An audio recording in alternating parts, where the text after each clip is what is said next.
பொதுவாகவே அரசு போக்குவரத்தை பயன்படுத்தும் மக்கள் சொந்த வாகனம் வாங்க இயலாதவர்களும் வேலை நிமித்தமாக வெகு தூரம் பயணிக்க நேர்பவர்களும் தான். அரசு பேருந்துகளை நம்பியே பல பள்ளி கல்லூரி மாணவர்களின் தினசரி பயணங்கள் உள்ளன. அப்படி இருக்கும் பொழுது அவ்வாறான பேருந்துகளின் ஸ்திரத்தன்மை மற்றும் பாதுகாப்பை உறுதி செய்ய வேண்டிய விடியா திமுக அரசும் போக்குவரத்து துறையும் பஞ்சராகி உள்ளது என்பது தினம் தினம் அரங்கேறி வரும் சம்பவங்களால் உறுதியாகிறது. பெண்களுக்கு அரசு பேருந்துகளில் இலவச பயணம் என கூறி வாக்கு கேட்டு ஆட்சிக்கு வந்துவிட்டு பிங்க் கலர் பெயிண்ட் அடித்த பஸ் மட்டும்தான் இலவசம் என வாக்களித்த மகளிரை ஏமாற்றினர்.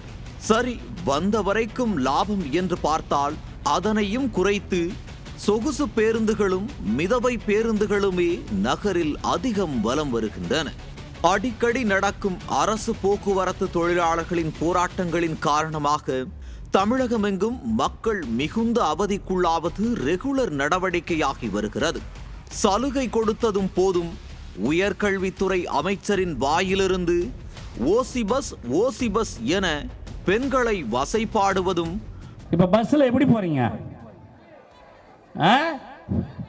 இங்கேருந்து கோயம்பேடு போகணுன்னாலும் இங்கேருந்து எங்கே போகணுன்னாலும் எல்லாம் ஓசு பஸ்ஸில் போகிறீங்க.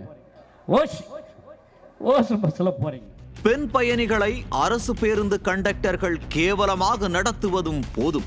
விழா காலங்களிலும் விடுமுறை நாட்களிலும் சிறப்பு பேருந்துகள் விடுகிறோம் என மக்களை ஏமாற்றி நடுத்தருவில் போராட்டம் செய்ய வைத்ததுதான் இந்த போக்குவரத்து துறையின் ஆக பெரும் சாதனை.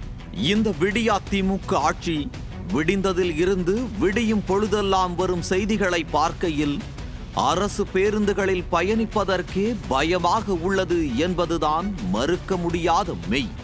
மார்ச் 16, 2024 அன்று கண்டுகொள்ளாத நடத்துனரால் ஓடும் பேருந்தில் இருந்து இறங்கிய சிறுவன் மீது அதே பேருந்தின் பின்சக்கரம் ஏறி பலியானார்.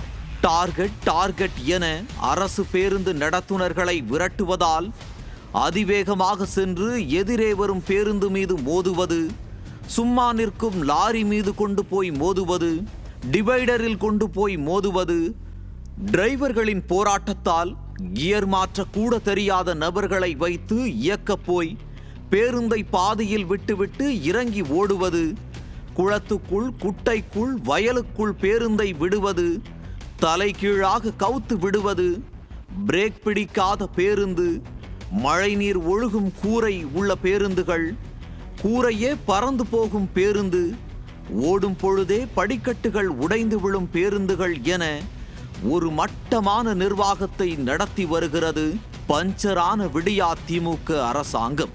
இந்த லட்சணத்தில் பழைய பஸ்ஸுக்கு புதிதாக மஞ்சள் கலர் பெயிண்ட் அடித்து புதுப்பிக்கப்பட்ட பேருந்துகள் என்ற புதிய உருட்டை உருட்டினார் இந்த பொம்மை முதலமைச்சர்.